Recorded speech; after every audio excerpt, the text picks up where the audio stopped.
All right, we are live here at the Daily Parks and Rec Show on time, 12 noon. What a great way to finish off the year. Only one more episode after today in the Daily Parks and Rec Show. Just to tell you a little bit, we have an announcement I'll tell you a little bit more about, but we do have a LinkedIn account for the show. Worked on that over the weekend. But first, for all new people, welcome to the Daily Parks and Rec Show. We are airing every weekday, 12 noon Eastern. Our goal is to one of our early goals is to help create a roadmap for other Parks and Rec departments to be able to start their own podcast, and not just on the content, but also the hardware stack and the software stack and the editing tools that we use to create and also to distribute, which is a very usually when you start a podcast, you don't think so much about the distribution of your content. You're so wrapped up into creating the content and how it's going to look and what am I going to say. And then maybe you start thinking about what hardware I need as far as sound and technical stuff, and maybe what software to edit. But a lot of times we don't think about how are we going to get the word out once we create this content. Where do we put it? When do we post it? What platforms do I use? So we're going to create all that for any Parks and Rec department that wants to follow in our footsteps. We are here to help you all out with that free of charge. We are going to have a few sponsors of the show so that we can continue to assist cities as they kind of launch themselves into this new world of social media and content creation and all that kind of good stuff. We want to keep this as well, just for free for the cities, because we already know that these departments already are strapped for cash, much like a lot of other budgets. But anyway, so we have, let's see. Oh, in addition to LinkedIn, we're working on another platform. I know very few people have heard of it. It's called Damas. It's built on the Nostr protocol. It's going to be, trust me on this, you can say you heard it here first, because I promise you this is the first time you've ever heard this before. Nostr is going to be the social media of the future.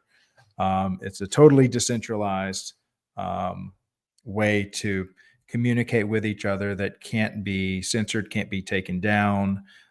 It's censorship resistance. And so as a content creator, myself and other content creators, we want to know that our voices are free to say what we would like to say. And so Nostr is the kind of the new decentralized platform.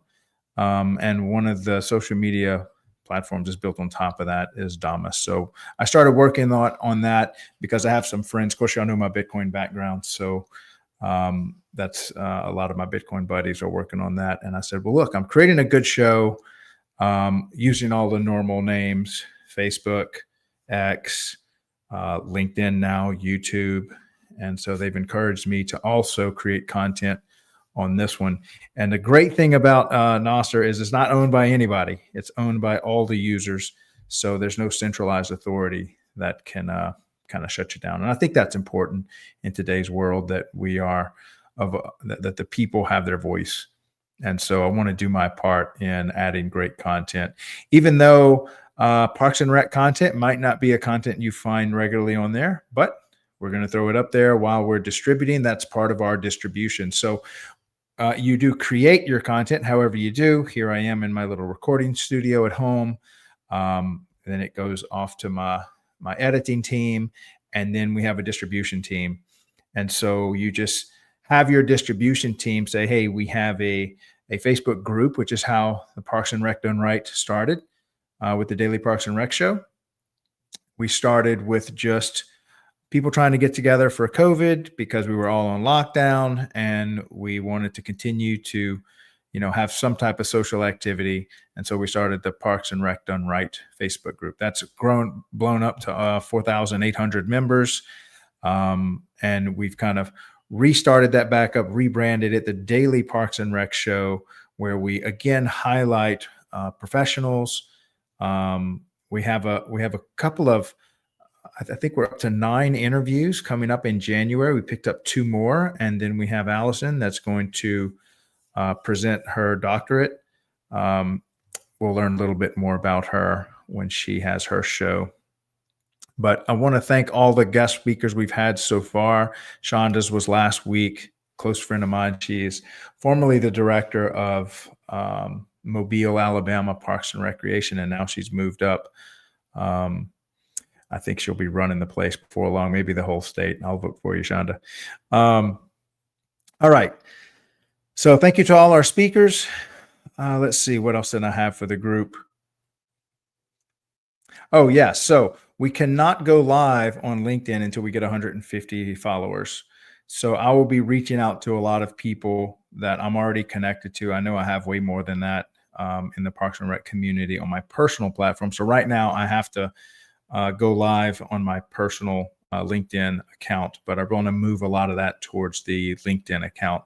It just went live Saturday, I think it was. And so if you could look us up, Kathleen, she's our editor. If you wouldn't mind putting the link to the LinkedIn account in the show note description. So you should be able to click on the show notes if you're watching us on YouTube. If you're clicking us on Facebook, you should be able to find a link. So if you're active on LinkedIn, and I know a lot of the Parks and Rec community is, I did a poll. Let me see how that poll's doing. I'm going to pull that up. Let's see. Okay. So the poll is,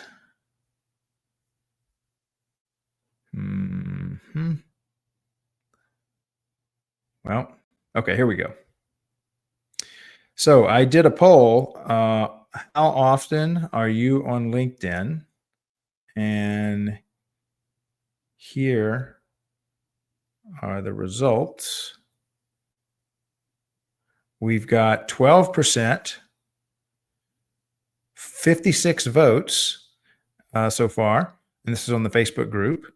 12% say every day, 30% weekly, 17% monthly, and 33% never.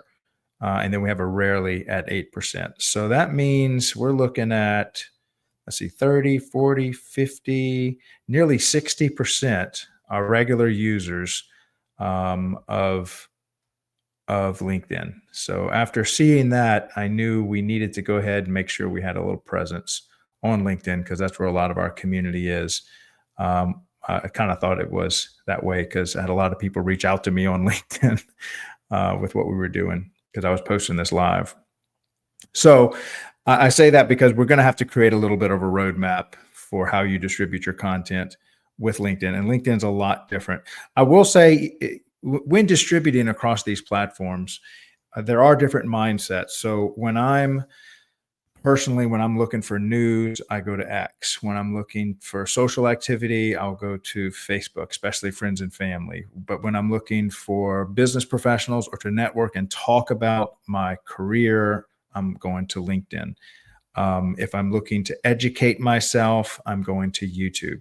And that's pretty common things among all of us. That's a big general statement. I hate to paint sometimes with broad strokes, but so think about when you're creating your content, when you're posting your content, that if you have something that's a little more socially geared, it's probably going to do very well on Facebook. If you have something that's maybe career driven, that's probably going to do a little bit more, or professional driven, it's going to do well on LinkedIn. If it's educational, YouTube is kind of like the University of Planet Earth right now, it seems. And then if it's kind of news announcements and stuff, X is where a lot of people are going for their news source now. So keep that in mind when you're creating content. Now you should definitely put it on all your platforms. And then of course you've got Instagram and TikTok, which are really geared more towards the shorts, and that can drive traffic to your other kind of larger platforms. But we're going to create a different show about each one so that we'll be able to say, okay, when you're making content for LinkedIn, this is kind of how you want to create it. And this is how you want to speak to your audience, stuff that performs well. And we can kind of show you all the hacks and stuff that we discover along the way. Okay. And then Noster is just the baby that we are helping to give birth to doing our part, putting it on there. Okay, so I think that's all I have for y'all today because tomorrow is Christmas Eve. I know a lot of you are still working because it's middle of the week, so this is not really a national holiday, but some of you are kind of taking personal vacation. So please, everyone, be safe in your travels throughout the holiday season. I've got a lot of activity coming up January, first week of January. I've been doing a lot of good networking on behalf of the Daily Parks and Rec show. So we should have a lot of good stuff coming up in January. Should be a great, great month for us. I need to get and count all the votes for the conventions. I, I, I don't think I'll be able to pull off anything in January yet. I might be available to go, but then being available and then getting permission to go are two different things. But if you would like me to attend your association and you have a connection with someone who's running it, I would be honored to attend and do a podcast at your association. And we are trying to get into the few that got a lot of votes, but we may have to get on next year's calendar because we didn't even put it out there to vote until very recently, a couple weeks ago. And that's kind of short notice for some of these things that are taking all year to plan.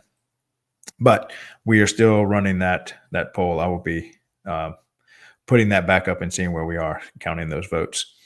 All right. So again, this is Craig LeBlanc, aka the Doorman, with the Daily Parks and Rec show, airing at 12 noon weekdays across all social media platforms. Wanted to wish everybody again a Merry Christmas, Happy New Year. Y'all have a great holiday season, and everyone have safe travels. I will see y'all again here tomorrow, New Year's Eve, last day of 2024, and then we will be here January 1st, ushering in the new year. So have a great time, guys. Y'all try not to party too hard. Bye.